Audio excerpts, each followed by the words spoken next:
Special thanks to our promotional partners at the American Philatelic Society. The APS is the largest stamp collecting organization in the world, supporting collectors of any level worldwide. For more information about membership and APS services, visit stamps.org. Hi, I'm Michael Cortese of NobleSpirit in Pittsfield, New Hampshire. And I'm Charles Epting of H.R. Harmer in New York City. And this is Conversations with Philatelists. Now, Michael, we're going to do something a little bit different this week. Yes. Which astute viewers, perceptive viewers may notice that we are not going to have a guest on this week. Yeah. This is something I've wanted to do. You and I both listen to a lot of podcasts. I like the storytelling aspect of a podcast. And as much as we love having people on, and we're going to go back to that very quickly. In the meantime, there were a couple of things related to the hobby that I wanted to discuss with you and wanted to, just sort of open up for a wider conversation. So I hope that people listening to this will engage with this episode and reach out to us, because there's something in particular that I've been mulling over for the last year or so that I think is very important to discuss. So that's why, again, I'd love to maybe mix these in every once in a while, where instead of just the same format of having a guest on every week, maybe we mix things up. And I'd love for you to come at me with things, and I'd love to do the same in return to you. Yeah, absolutely. I'm looking forward to what you have to discuss. So for people listening, watching, I don't actually know what Charles. I know what Charles is about to. We talk had a very about, brief conversation, but we did not. I wanted to go into this cold. I wanted to go into this, and I hope you will return the favor. Yes. And surprise me with a wild card episode like this. But the thing I've been thinking about is it directly stems from our podcast, because we spend a lot of time on YouTube and Twitter and Instagram. Yep. I have a stamp Instagram now, and less so for me on Facebook, but there are a great many stamp Facebook pages. There's Richard Fergiola's website, which is the hub of serious philately online. Yep. There's different stamp message boards. There is a lot of focus on the digital sphere, and I think rightfully so. And I think that for a lot of people, they view the digital space as a way of getting new members, particularly young members, involved in the hobby. Having Facebook groups, having was it James Gavin we talked to about not a Slack thread, but was the Discord, the Discord server about stamps. So there are people who are really on the we could have a stamp Slack, right? Yeah, we technically could. There's a lot of focus on the digital end of things, and I think that's important. But I also think we need to realize the importance of print publications. Yeah. And especially these societies that are putting out these journals that are still invaluable.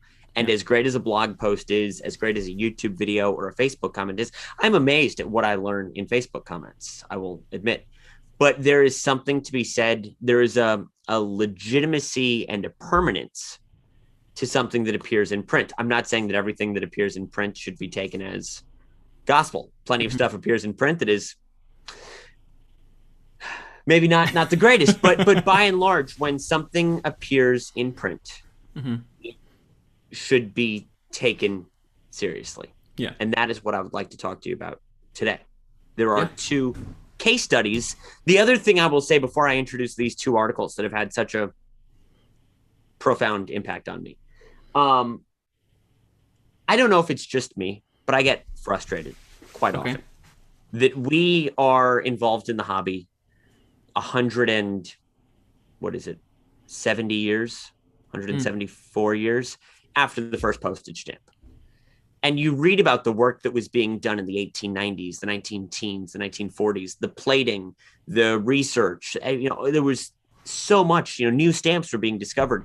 Confederate provisionals and locals and carriers were being uncovered on a regular basis. And I get frustrated, I think is the right word, that everything's been done.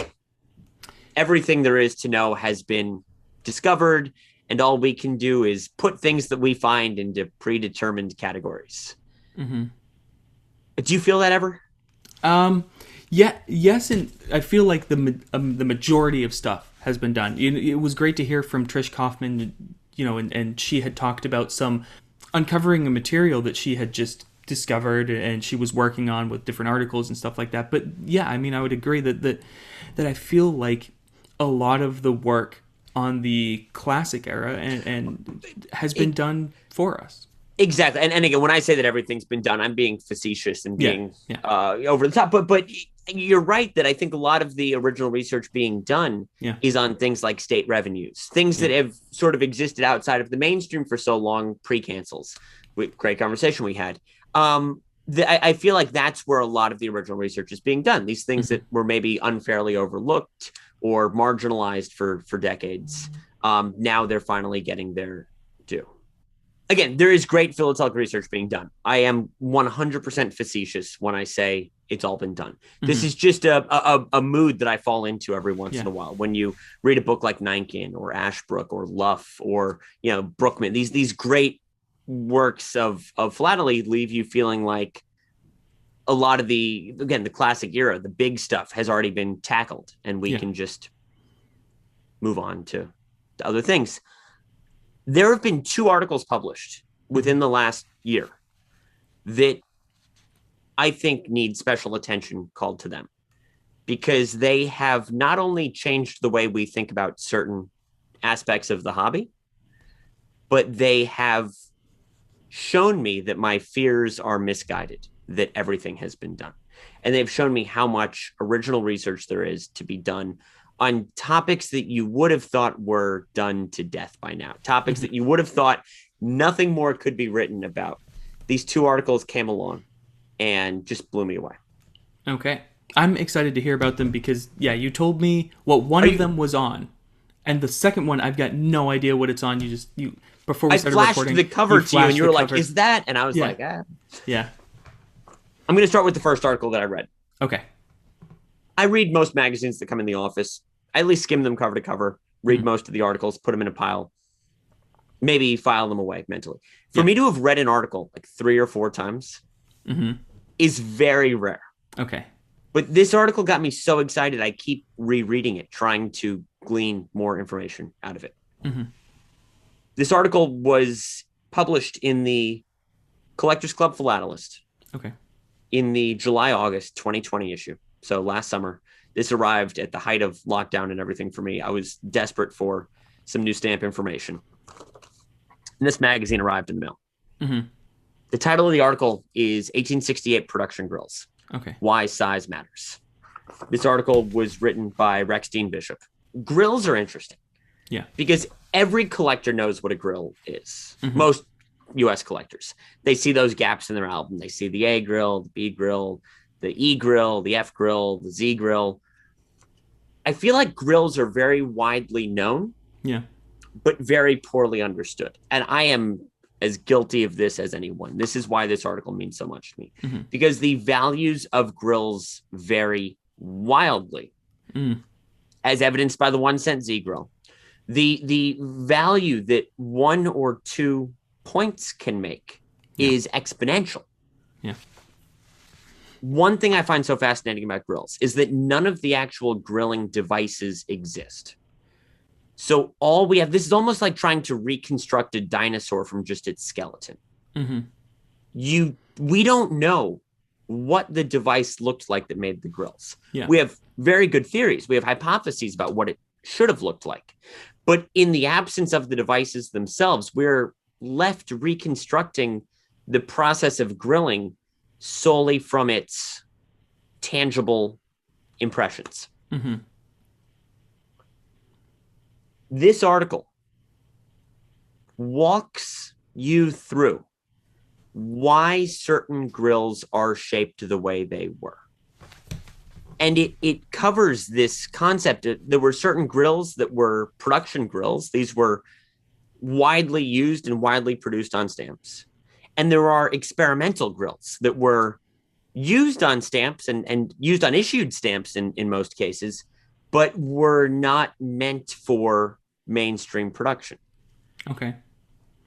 Again, grills are something that I feel like a lot of collectors, they see the gaps. They know the ones they can afford. They know the ones they can never afford. And the thought process on grills sort of begins and ends with counting.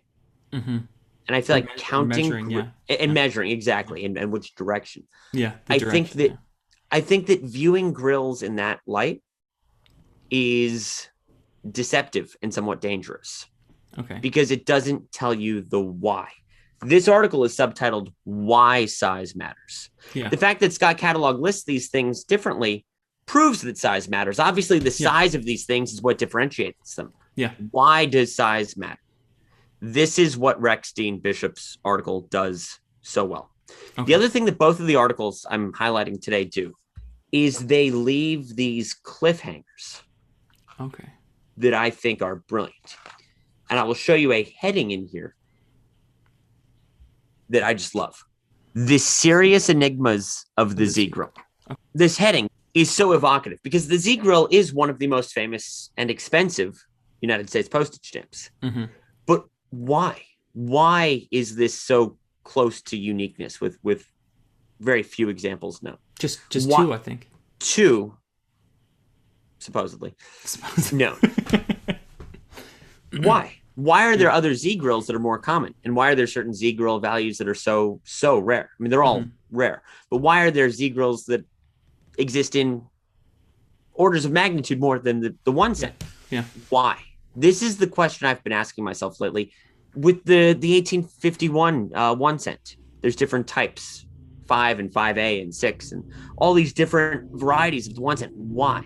You read the 1851 sesquicentennial book, it explains these things. What Rex Dean Bishop's article does here is explains why we should care about grills. Because if you tell me this one has 17 points or 18 points or 16 points, that's not enough reason for somebody, in my mind at least, to spend hundreds of thousands of dollars on a stamp. You need to understand why for that value to be warranted and justified, in my opinion. Mm-hmm. This article does an exceptional job of that, while also leaving the door open to the Z grill. Yeah. And this last paragraph, regardless of how the interesting Z grills and the problems associated with them are addressed in the future, one thing is clear. If you have managed to wade through the intricacies of this article, you are aware that when it comes to the D, E, F, and Z grills, size does matter. Opening the door to there being some resolution of the Z grill issue. I will not spoil this article for anybody. Yeah. And explain what the issues with the Z grill are. But I will say that there are serious reservations. About their existence? About the circumstances that led to their production. Okay. Because it is such a rare, or they are such a rare stamp, the 1 cent Z grill. I mean, famously, it was previously owned at one point by Don Sunman, and then he traded it to Bill Gross for the only known plate block of 4 inverted Jennies that's now going up for sale. That's estimated at what was it, 5 to 10 million? Correct. Yeah. So, and those are such rare items, but now the 1 cent. I didn't follow the trajectory of the 1 cent Z grill. I don't know if Gross auctioned it off, or if he still has it. He still has it. And the only other one known in existence is in the Smithsonian National Postal Museum. So the two known are owned by Bill Gross and the Smithsonian, which now no one else can ever own that stamp. So the thing about grills as well is that the classification system goes back over 100 years. Yeah. And we've been working in the confines. It's a brilliant system to measure them by the grill points, but it doesn't, again, without having the physical grilling devices, we have had to work backwards. It's like a crime scene where you have the evidence and you need to figure out who the suspect is. We have tried to put these things into neat and tidy boxes, ignoring the physical limitations and physical realities of the devices that created these things. Mm-hmm. The Z grill is a perfect example of that. We have had a commonly held definition of what a Z grill is for so long. It doesn't take into account the production. The manufacturing of the grills. The grill itself. And this is what this article does so well, is, again, why size matters. It's that why that carries all the weight in the title. Everyone knows the grills. Everyone knows that they'll never be able to fill in all those gaps in their album. Yeah. Why is this? And again, without the why, it's much more difficult to ascribe value to something. Yeah. Yeah, it is highly, highly coveted. I mean, a Mystic in their own album has an entire page for the 1 cent Z-Grill, just as they do the plate block of 4 Jennies. You know, people know this stamp. So you'd label this as a highly controversial article, or no? I think that it suggests something very controversial. Okay. I think that the bulk of the article is on the D, E, and F grills. These are the production grills. These are the grills that were pressed into service and widely used, and vary by 1 or 2 grill points. Right. The bulk of the article is the why behind these. It doesn't touch on the experimental grills. It starts with the D, E, and F. Okay. Does it cover the A grill at all? It does not. Okay. Because the A grill is easily spotted. Right. That is one that you don't even have to count. The D, E, and F are in the same family of grills, as is the Z grill, which is why it is covered in this article. For those who don't know, I laughed when he said easily spotted. The A grill is the grill all over. So if you're looking at a stamp, there's a grill all over the stamp. If there is no right, correct. Whereas the D, E, and F grills, as you can see in these images, the grill only covers a portion of the stamp design. Yeah. It is not all over the entire stamp. I highly recommend this article. Again, I don't want to spoil the ending of a book for anyone. Like, I'm not going to tell you what happens. You have to hunt down this article. If you're a member of the Collectors Club. Yeah, this is gonna be my next question. Is you started the episode talking about digital media and everything. How do people find this article? Is it only available in print? No, this is what's so wonderful about societies such as the Collectors Club, and we're going to get to the Classic Society in a moment. They make these resources available online. So they mail this out. I don't keep every magazine I get. These 2, the one I'm about to show you as well, I keep with me because they are so significant to me. But if you're a member of the Collectors Club, you can go download this online. Okay. And have it forever as a PDF. This is why clubs matter. Michael, you do so much dealing on eBay. You have many, many unique customers on eBay who are not APS members. No. Let alone Collectors Club of New York members or Classic Society members or AirPost members. This is why joining is so important. I get that not everyone's a joiner. And there is a social component of it that I love that other people don't seek out. If for no other reason than getting these in your mailbox every couple of months, an article like Rex Dean Bishop's article on the production of the 1868 grills justifies the cost of membership in 20 pages. Yeah.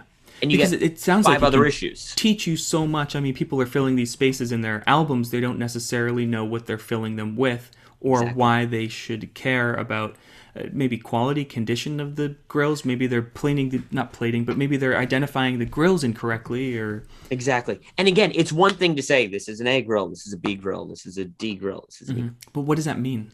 Who cares? Exactly. I don't want to sound flippant, but if you just say this one has 18 points and this one has 16 points. Yeah. Who cares? Yeah. This article is why you care.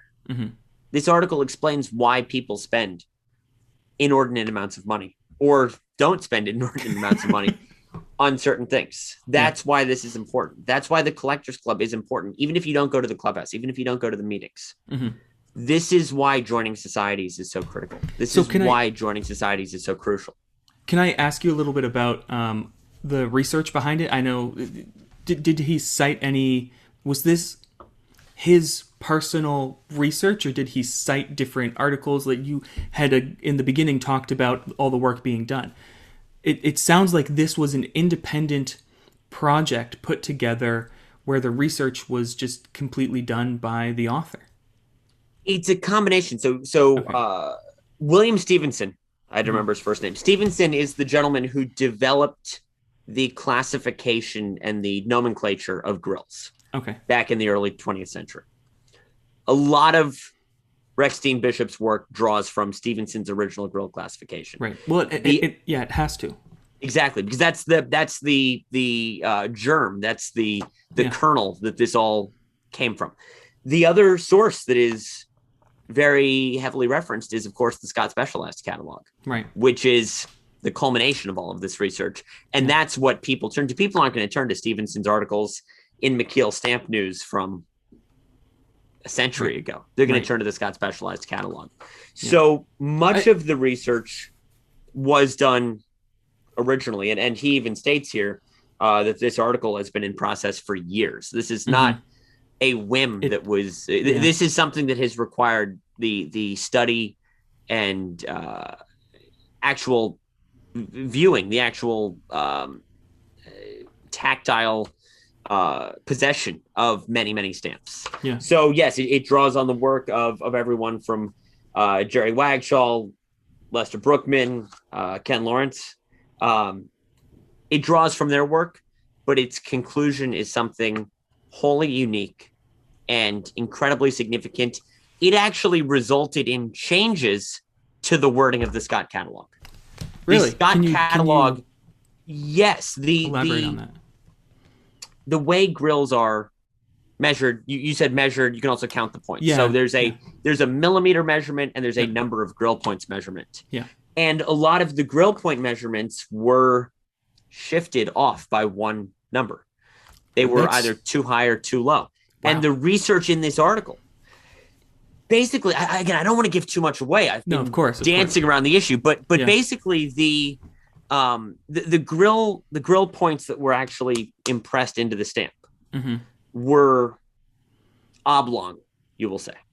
Okay. They were longer than they were wide. Right.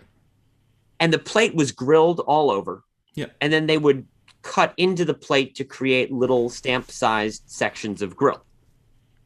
When the grill plate was cut, you could cut a grill point in half one way. Yeah. But it was so thin, you could not cut it in half the other way. So the lines weren't necessarily straight. The lines were straight, but they didn't necessarily align with the grill points. Interesting. Which is what leads to some variation. They were spaced out mathematically in millimeter terms, but not in number of grill point terms. So when we try to count the grill points, there can be variation within the same grill plate because, 2 centimeters would cut differently depending on how it was aligned. So not only changing the Scott Specialized catalog, I'd assume that this now has to change how certification grading companies write certificates for grilled stamps. It absolutely does. Huh. When I got this article, and we had Larry Haber on recently. Yeah. I go to the clubhouse. I certainly feel like I get my money's worth with the Collectors Club. Reading this article, I was like, that pays for the year's dues. Yeah.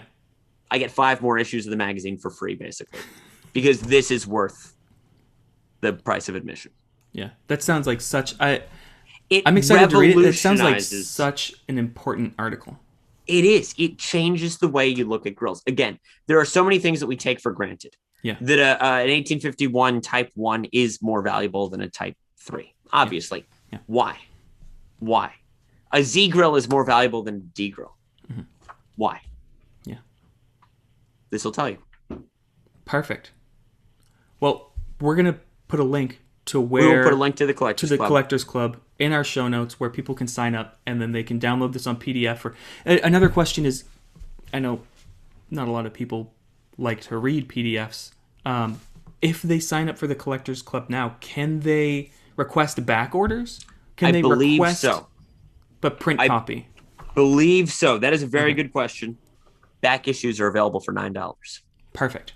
$9 for this? But you still need to be a member of the Collectors Club. Yeah, I believe so. Yeah. But to have a physical copy of this is worth every penny of $9. I will tell you right now. Incredible. It is a bargain. So when you hold it up, is the entire publication dedicated to this one article, or are there other articles in? No, that's what's incredible. This is only a small segment of the magazine. You've also got Western Railroad postcards, Malaya crown colonies, Oh. An article about a New York suffragette, captured postcard from the Serbo-Bulgarian War of 1885. You've got other great articles in here. Yeah. But again, I want to call attention to what Rex Dean Bishop wrote. This is an article I keep reading over and over again. I keep it in my backpack. I take it on the train with me. It's just, again, there's these bolded sentences about the production of the Z-Grill. I love that you're rereading it now. I'm getting sucked in. I'm sorry. The way things stand right now, there is no perfectly correct way to describe the size of the Z-Grill that includes all the values that Scott lists. The correct answer is not acceptable to anybody. These are the bolded, italicized segments of this article that just jump out at you. What Scott lists as a Z-Grill is not a homogenous group of stamps. Right. It is not a group of stamps that you can define. Off the top of my head, there's 4 of them, right? There's the 1 cent, the 2 cent. Is there the 5 cent and the 10 cent? How many Z-Grills are there? Okay, no, there's 5 of them. 2 cent, 3 cent, 10 cent, 12 cent, 15 cent. There are 6 Z-Grills. Oh, I missed the 1 cent at the top. Okay, because it's got the annotation. There's 6 of them. 1, 2, 3, 10, 12, 15. So, grills, very popular. Everyone knows about them. Very few people understand them. Yeah. That's what I think this article does.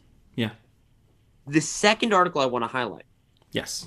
This one you've told me a little bit about. After you read this article, this is when you called me and said, we've got to do this episode because I'm so excited about this article and I know the perfect pairing for it. So I'm excited for you to talk about this. Do you want to introduce it? At least with grills. Yeah. There's a little bit of enigma. There's a little bit of mystery. And it's like, all right, I thought we knew about grills, but this article can be written and change the way we look at things. This next article is about something that should be so overdone. Yeah. And so widely discussed. It's like trying to discuss the Declaration of Independence. Hasn't everything that could be written about it, hasn't it already been written? How do you write a book report about, Charles Dickens when everyone has that? This article is about the 1847 5-cent stamp.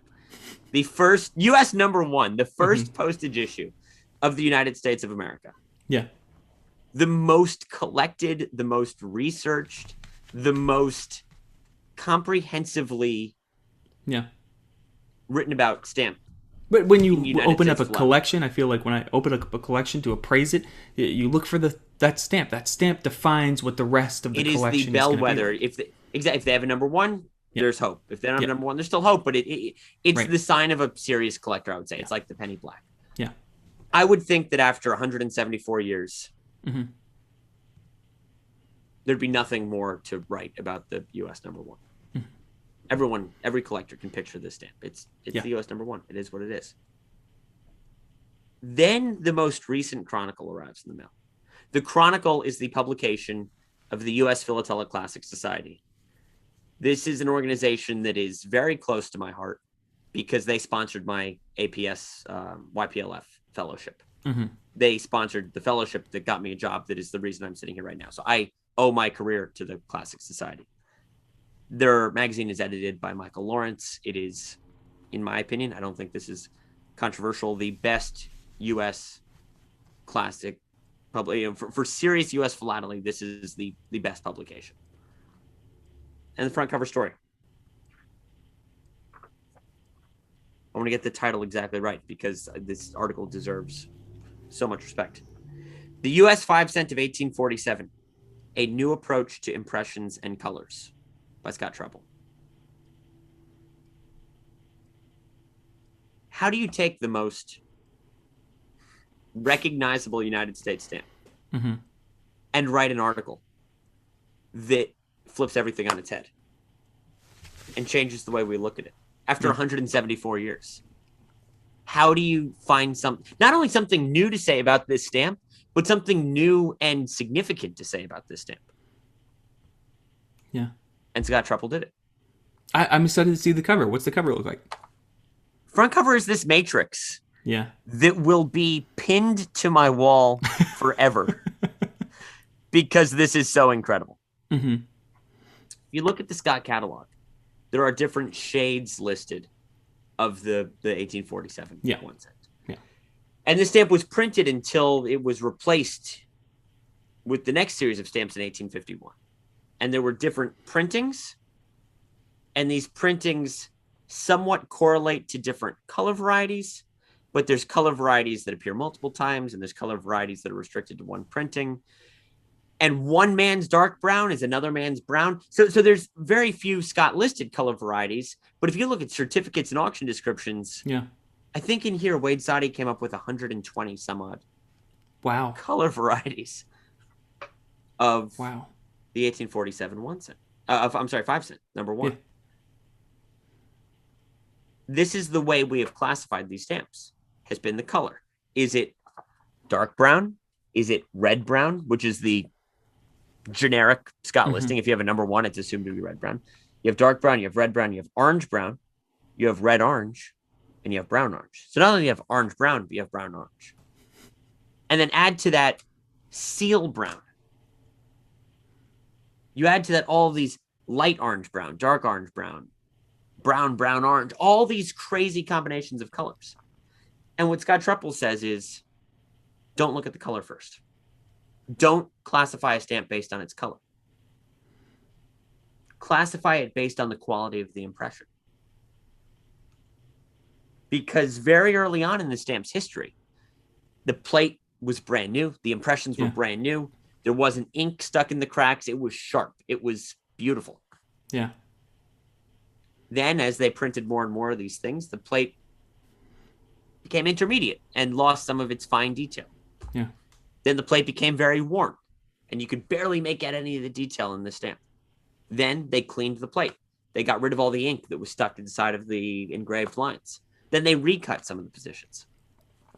If you look at this matrix, the color is important, but what's more important is the quality of the impression. And I highly recommend not looking at me holding it up to a camera on YouTube, getting a copy of this in person so that you can analyze and study this matrix. But what's incredible, you can see it somewhat better here, is that it's really noticeable. That's a plate proof at the top, and that's a worn impression right there. Looks like a different stamp.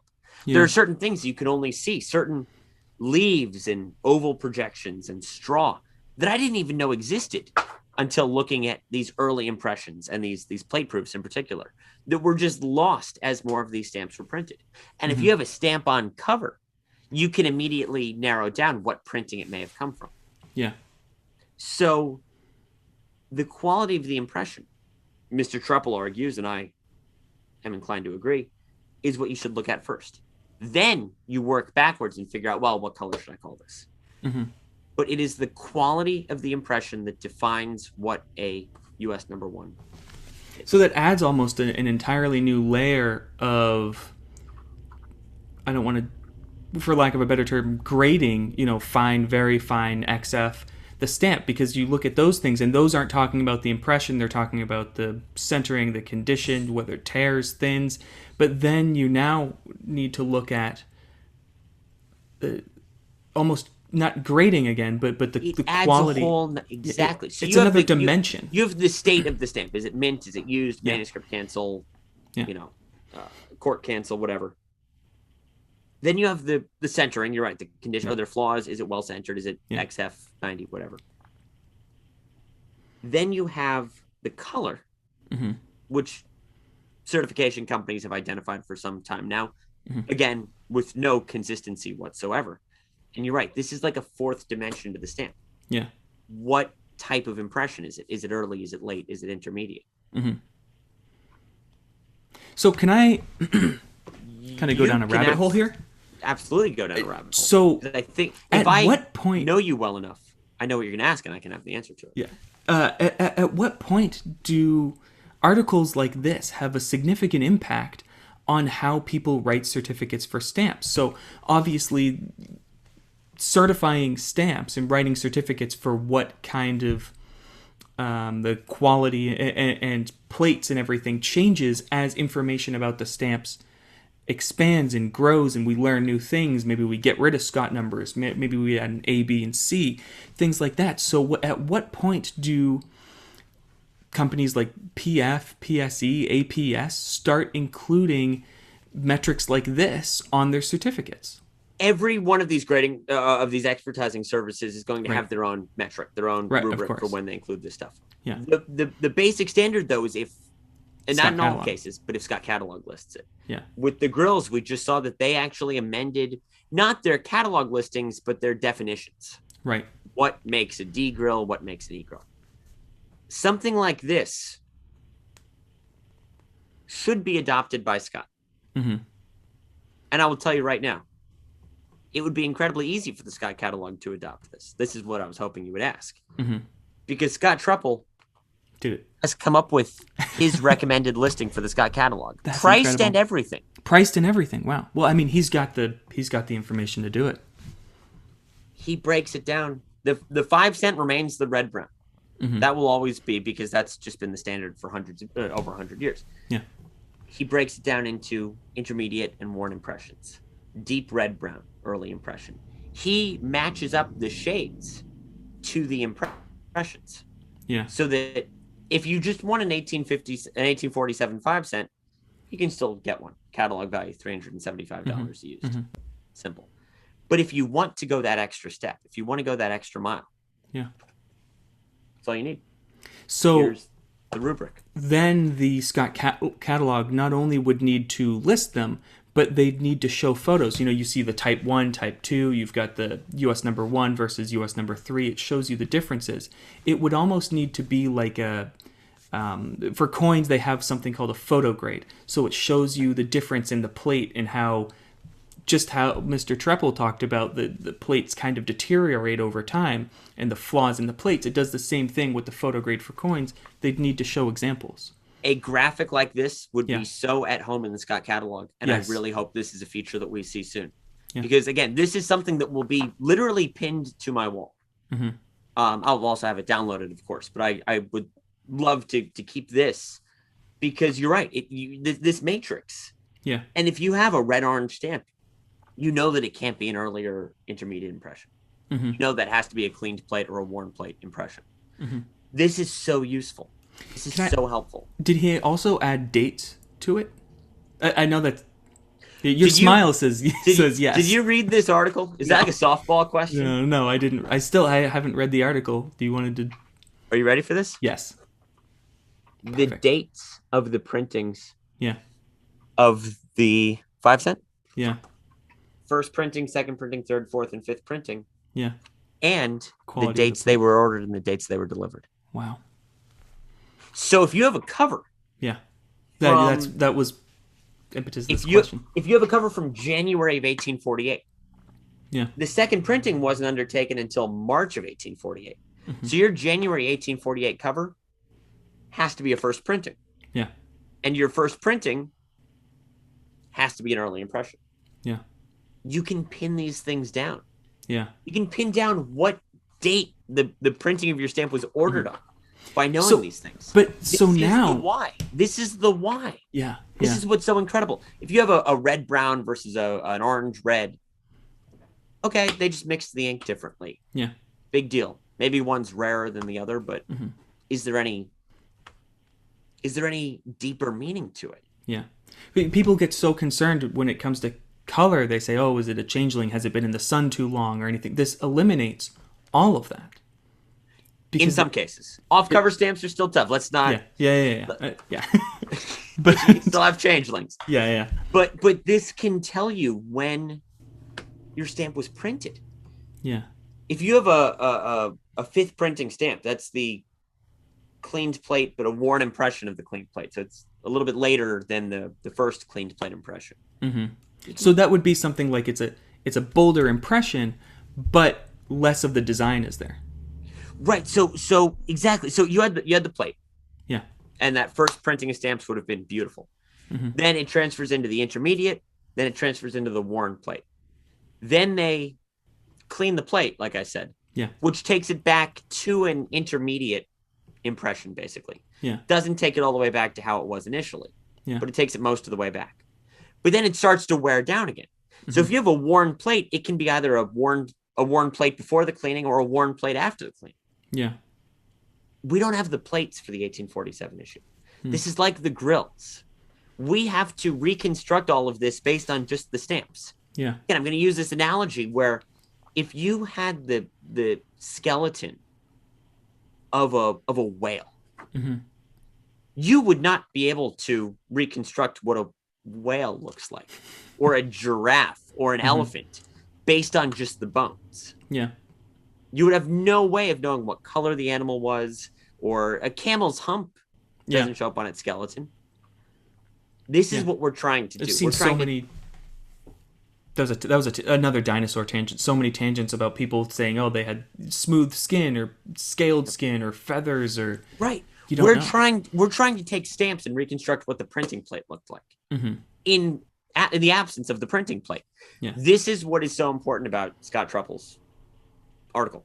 Yeah. Is that, again, just like the article on the grills, it gives you that why. Yeah. Why is this stamp darker or lighter or oranger or redder or browner than another stamp? Yeah. This is everything you need to know. Same question. Back orders. How do people get it in their hands? How do people get this? Because I personally know of customers myself who collect, the 5-cent number one. I mean that are going to want something like this if they don't already have it. If you are remotely interested, yes, in United States philatelic, you should join the Classic Society, because it is only $35 a year. And I say only. I realize that's significant money to some. In the grand scheme of philately, $35 for the Classic Society is criminal. Yeah. That you get 4 issues of this magazine for that little money. Yeah. It is, not to mention the website, not to mention the meetings, not to mention everything else the Classic Society does. This is the bargain of the century in philately. If you are not a member, and it's you less just than want this $10 issue, a it is publication. You can buy this magazine as a non-collector for $10. Okay. Oh wow! So you don't have to go spend hundreds of dollars on the latest book. For $10, you can get Scott's original research. To get people to change the way they think about the most discussed United States stamp shows me that there's still research to be done. I shouldn't despair that everything's been plated, everything's been identified, everything's been categorized. Because Scott Trepel said, this is the 1847 5-cent. This is, if people know one U.S. stamp, other than maybe the inverted Jenny, this is it. And he said, I'm going to try and change the way people view it. Yeah. And I will tell you, in H.R. Harmer descriptions moving forward, we will follow the recommendations laid out in this article. That's incredible. I hope that other dealers and auction houses follow suit. I know that Siegel is doing it. Yeah. And certainly the sample size they had with the Bill Gross collection of 47s made an article like this even possible. Right. This is a recommendation and a suggestion that everyone in the hobby should be open to.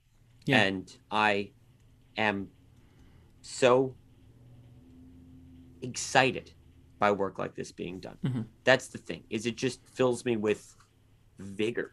Yeah. Because it proves to me that there's still, and one last thing I wanted to say about this, just like the grill article leaves this open question of the Z grill, it leaves it for future researchers to resolve this issue. There's a line in here that is very exciting to me. The 5-cent 1847 and the 10-cent 1847 were printed in 2 panes of 100. So the sheet was 200 stamps, 2 panes of 100. There are large multiples, especially plate proofs, that exist that have allowed much of the plates to be reconstructed. And in fact, the 10-cent has been fully plated and fully reconstructed. You can plate any example. Although this is for the 5-cent now. This is for the 5-cent red brown. Although a complete pane of plate proofs from the right pane is known, the left pane has not been completely reconstructed. The search for platable examples of 5 cent 1847 proofs and stamps from the left pane continues, and a progress report is planned for a forthcoming chronicle. Wow. We may be nearing the plating. And there have been rumors for decades about people who are doing this covertly in secret, plating. And plating, for people who don't know, involves figuring out the minute differences between stamps on a plate, figuring out what position on a plate of stamps. They didn't all make it as easy as the penny black did with the numbers and Exactly. These are little tiny things, little flaws, little varieties, variations that allow us. And when Scott talks about platable examples, these are either positional pieces like a corner or an edge, or pairs or strips or multiples, which can be overlapped. So if you sort of like a puzzle, you have an upper left corner, and then you have a pair where the upper left corner is in the left, and you can overlap these things to create the entire pane. Yeah. The fact that there's a progress report coming on this soon. Yeah. How exciting is this? Yeah. This is one of the longest standing mysteries of philately, is plating the 1847s. Most, if not all, of the 1851s and 57s have been plated. The 10 cent number 2, 1847, has been plated. Half of the 5 cent 1847 has been plated. This pane is the last. It's like the white whale. I feel like Ahab here. This is the last thing to be plated. Again, not in absolute terms, but this is the most important thing waiting to be plated. There was a series of articles written by Jerry Wagshall in the Chronicle a number of years ago that I was reading that talk about this as this holy grail of philately. And then Scott, sort of as a footnote, almost as an afterthought, says, there's a progress report coming. Man, how exciting is that? Yeah. That we're on the cusp of greatness here. Yeah. Yeah. This is what excites me so much. And my big takeaway. So these two articles are, and you almost feel bad picking two articles because there's plenty of other great things that have been written, and you feel bad picking two societies because there's many great societies. My main purpose of highlighting these two articles, other than sharing them with people who maybe haven't had the chance to read them yet, is that, again, there are so many people we deal with, but especially you on eBay, who collect stamps and invest serious money in stamps or invest serious time in stamps and are passionate, who don't join. Yeah. Because they don't go to shows, because they don't want to go to meetings, because they don't, whatever. Don't view it as a membership even. View it as a magazine subscription with a bunch of free added benefits like website access and meetings in person and everything. But the Classic Society and the Collectors Club in particular are still pioneering research, and they are still putting out articles that change the hobby. As great as Twitter is, as great as Facebook is, as great as the Frajola board. I'm on the Frajola board constantly. Yeah. These are great resources. But at the end of the day, this hobby is an analog, tactile, physical hobby. And the magazines will always be where the best original research appears. Right. And if the barrier to entry to access this material is $35 a year for the for the Classic Society. Yeah. Collectors Club's a little bit more expensive, granted. Join. Yeah. Join. That's my appeal, is to join these societies, to make these publications possible. I selfishly want more of this. Join these societies, allow them to keep doing what they're doing. Allow people like Rex Dean Bishop and Scott Trepel to have a venue for the publication of these articles, because we are changing the hobby still. Scott Trepel, Rex Dean Bishop are changing the hobby. Yeah. And I'm sure there are people out there who aren't members, whose personal collections that they're building, maybe they're diving really deep into an individual stamp or anything, whose research would benefit publications like this, and could possibly have an impact on the hobby itself, as you just heard. These two articles, one of them already impacted the Scott catalog. One of them should impact the Scott catalog, and hopefully will. You're right. It's a two-way street. Read these articles, consume these articles like I have, but contribute, and like you will, because I'm giving these to you tomorrow to read. but contribute as well. Yeah. Contribute. And again, if you, even if it's just buying a physical copy of the magazine, $10 for the Chronicle, Mm-hmm. 2 or 3 cups of coffee. Support. Depending on what state. Well, I was New York prices, 1 cup of coffee. I just really feel passionate about these societies that they have been at the forefront. The Collectors Club Philatelist goes back to the 1920s. The Chronicle has its roots in the 1950s in the 1857 3-cent study group. Support these societies. Get these articles. Read these articles. Cherish these articles. Yeah. Because this is the future of the hobby. This is where philately is headed. As great as the online sphere is, as many friends as we've made on Stamp Twitter, sometimes you just have to hold something in your hands. Yeah. Sometimes you just have to grab a magazine and read it, and it will change the way you look at the hobby. Yeah. Perfect. I mean, thank you so much for suggesting this episode, for sharing these articles, and I think it is such an important piece, and it's important to be said, and it's important for people to hear it. And I know specific customers that I have that they're gonna love this. Do not buy a grilled stamp, and do not buy an 1847 5-cent until you have read these articles, please, because again, they're accessible. There's a low barrier to entry, and if you're seriously buying one of these stamps, you should know what you're getting into. And these 2 articles will make it all make sense. It's going to change the way how people collect. I really hope it does. I hope that this new 1847 classification system changes the way people buy 47s. I hope this changes the way people buy grills. Yeah. If you're listening to this and you check out these articles, write us. Let us know what you think. Am I overstating this? I don't think so. But I would love to hear from somebody who checks out one or both of these articles. And more than anything, I want to thank the Classic Society and all of its members that have supported me. I want to thank Michael Lawrence, the editor of the Chronicle. I want to thank Scott Trepel for his article. And on the other side, I want to thank Larry Haber from the Collectors Club. I want to thank Wayne Youngblood, editor of the CCP. And I want to thank Rex Dean Bishop, who I actually don't know. All these other people I know personally. I don't know him personally. Wow. For writing these articles and for publishing these articles and for managing the societies that put out these publications that run these articles. Yeah. This is my sort of love letter to what's going on in the philatelic world right now. Yeah. I hope these articles are suggestive of and the implementation of technology and photospectrometry and things like this. I hope we're on the cusp of a renaissance. I think my despair is misplaced when I say that everything has been done. I think we are, to end on a positive note, I think we're entering a new chapter of philately, and I think it's really exciting what's on the horizon. It's incredibly exciting. Yeah. Thank you so much, Charles. Thank you for letting me ramble about these articles. No. I've been so excited to talk about them. Yeah. I've read them each multiple times. Again, to our listeners, we'll put links everywhere. We'll put links in the description. Notes. Absolutely. Yeah. Thank you, Charles.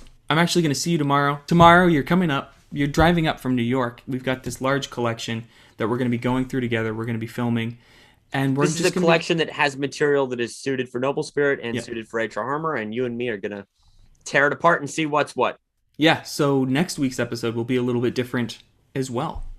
Eventually, we'll have another guest on that. Eventually, we'll have another guest. We've got some good on. ones lined up, but yes. You're right. Next week will be you and me breaking down a collection, showing people what we're looking for. Yeah. And I think that'll be a lot of fun. I'm excited to come up to New Hampshire and see the operation you guys have got. I've watched our little walkthrough video a couple of times to prep myself, but I'm sure beholding it in person will be a lot more exciting. I'm looking forward to it. It's going to be a blast. Oh, yeah, that's all I can say about it. It's going to be fun. Yeah. The usual housekeeping. We're on Apple, Spotify, Google Podcasts. We're on YouTube. Yep. We are on Twitter. Yep. We're on everything. We're on everything. philatelypodcast.com, philatelypodcast@gmail.com. Write us after this episode, please. I want feedback if I spoke too much. I don't. But only email us if you didn't think I did. Yeah, absolutely. Anything else, Michael? This has been a lot of fun. I think that's it. I can't wait to get your take on these articles. Yeah, I'm looking forward to it. This was a good one. Thank you for sharing it. It's super interesting information that I feel is going to have a massive impact on the hobby. Things are changing always. It's exciting. It's exciting, but it's not a stagnant hobby. No, again, it's so easy to think everything's been done. Yeah. It hasn't. Yeah. Look at Rexstein Bishop and Scott Trepel for evidence of that. Yeah. Michael, Perfect. as always, this has been fun. Let's I was gonna say let's talk real soon, but I'll see you in less than 24 hours. Yeah. Looking forward to it. Absolutely. Michael, Till next good talking to you. Yeah. Bye.